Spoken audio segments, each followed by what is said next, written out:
everyone, my name is Weihao Li. My student number is P2704163. Today I am going to introduce about the HR analytics. And there are four parts in my presentation. First is the definitions of HR analytics by different researchers.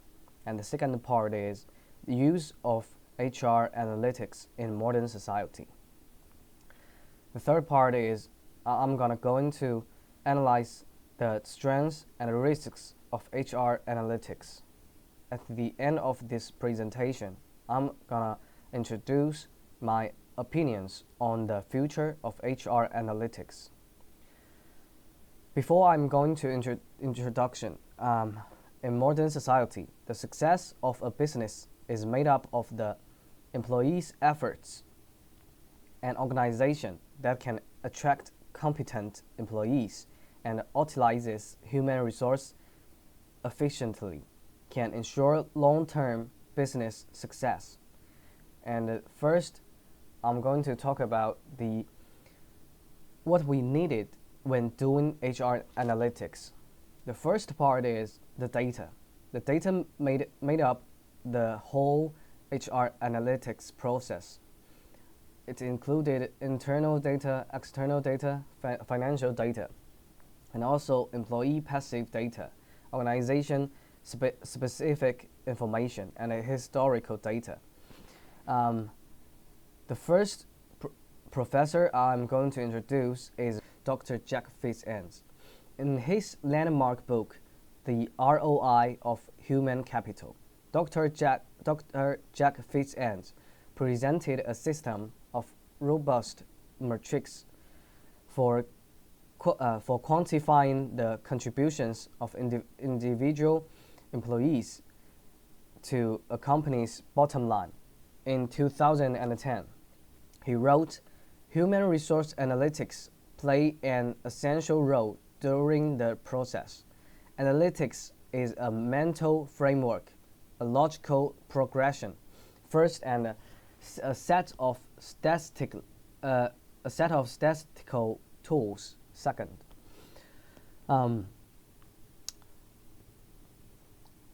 HR analytics could bring the organization magnificent value to the decision-making ability of HR leaders on human and organizational capital.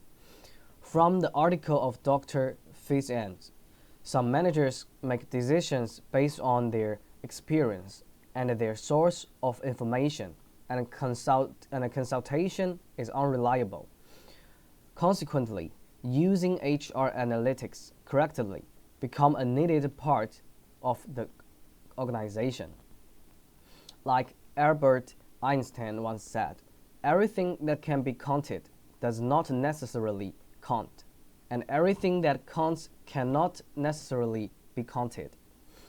The third I want to introduce is Dr. Edwards Martin and Edwards Christian.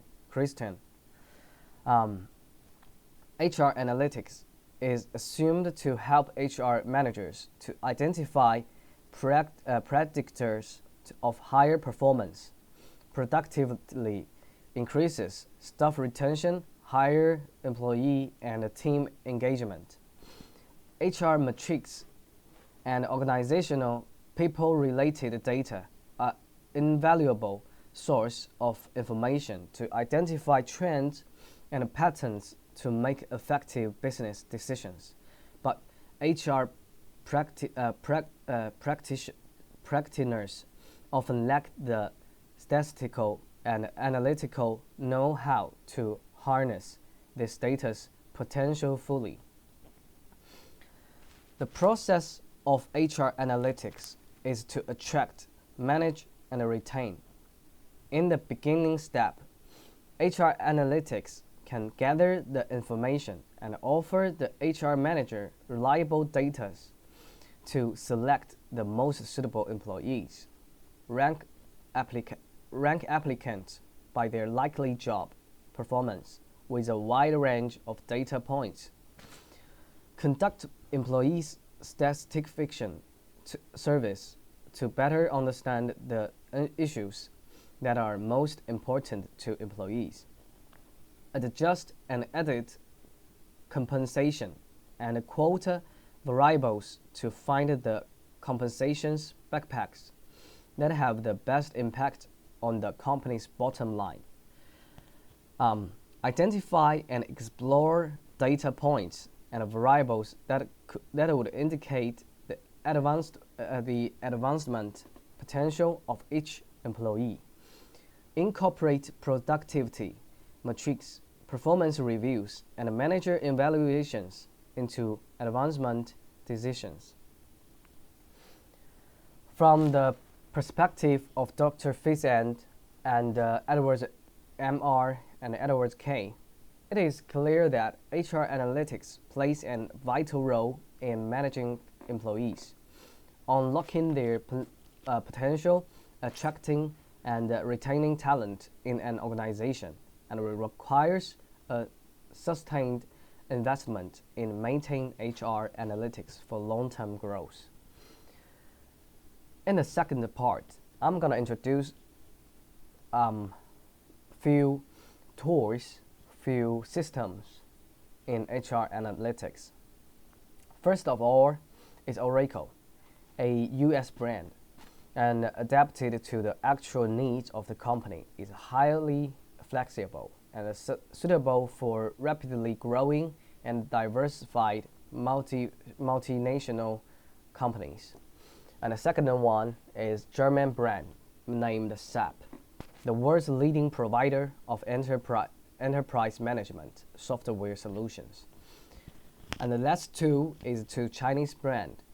The first of all is ControlBox HR, enterprise level software products dedicated to helping companies solve all problems encountered in the development process through intelligent products. And the second one is Beisen, Chinese early startup talent management. Business has won the trust of many customers, relying on cloud computing technology.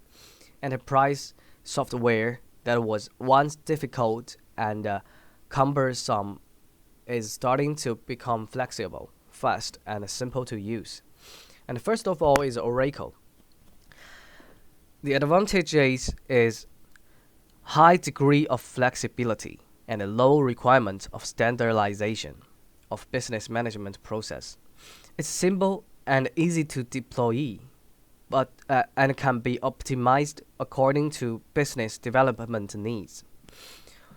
The disadvantages of Oracle are high price of the product, with high costs of maintenance and service in the later stages, poor interface with business process, unable to support some management process. So the Oracle is not suitable for the medium-size or mini-size company. It's more useful for the like we talked before, the multinational companies. Okay, now the last one is SAP. Yeah, the SAP is the name of the company, the world's largest provider of enterprise management and collaborative e-business solutions, and the third largest independent software provider in the world. The SAP is including the e-business. It's a little bit different from Oracle. It has the specific program on it. SAP software performance is stable.